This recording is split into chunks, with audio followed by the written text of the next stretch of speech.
Salut, jeudi 13 mars 2025. Bon, pour ceux qui en doutaient, le Rassemblement National, ils ont basculé en fait, hein, voilà quoi. Parce que pour aller, que Bardella et Maréchal, qu'elles soient invitées, bon ça, ok. Mais accepter l'invitation d'un pays qui est quand même sous mandat, enfin en tout cas Netanyahou, sous mandat d'arrêt international pour géno, ça quand même, ça pose problème. Franchement, ça pose vraiment problème. Donc pour ceux qui en douteraient, eh ben, si vous pensez que sortir la Macronie pour mettre le Rassemblement National, ça va changer quelque chose, bah non, parce que la Macronie, c'était nous allons défendre inconditionnellement parlant avec le drapeau partout, sur la Tour Eiffel, la mairie de Paris, toutes les mairies, Nice et tout ça. Ah, exactement la même chose. Donc, c'est la France qui est finie, en fait. Hein, c'est tout. Hein, c'est pas...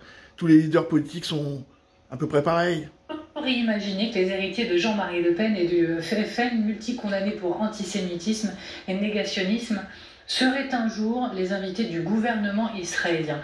Jordan Bardella et Marion Maréchal seront à Jérusalem, les dates c'est le 26 et 27 mars prochain, pour participer à la conférence internationale de lutte contre l'antisémitisme. Oui, Jean-Marie Le Pen ne leur a donc pas vu de son vivant. Son héritier indirect, Jordan Bardella, président du RN, et sa petite-fille, Marion Maréchal, conviés l'un et l'autre par les autorités israéliennes.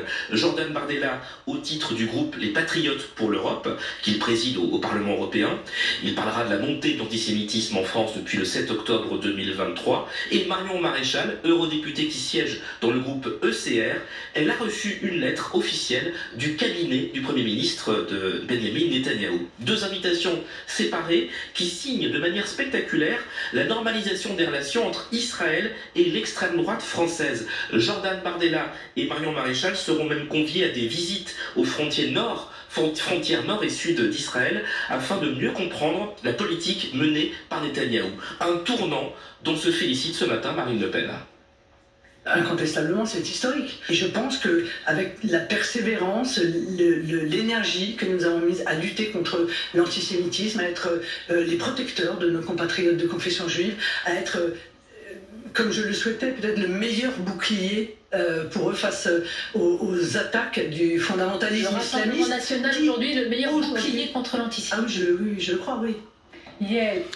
Le meilleur bouclier, c'est le bouclier de David. Bon. C'est choquant, hein. Moi, honnêtement, je trouve que c'est choquant. C'est-à-dire que peut-être 10 ans après la fin de la guerre, bon, ok. Mais là, en pleine guerre avec le Gaza, ils vont aller se promener dans les cimetières du Nord et du Sud. C'est extrêmement choquant. Mais bon, en même temps, c'est la France, bon, donc c'est QFD. Salut les amis!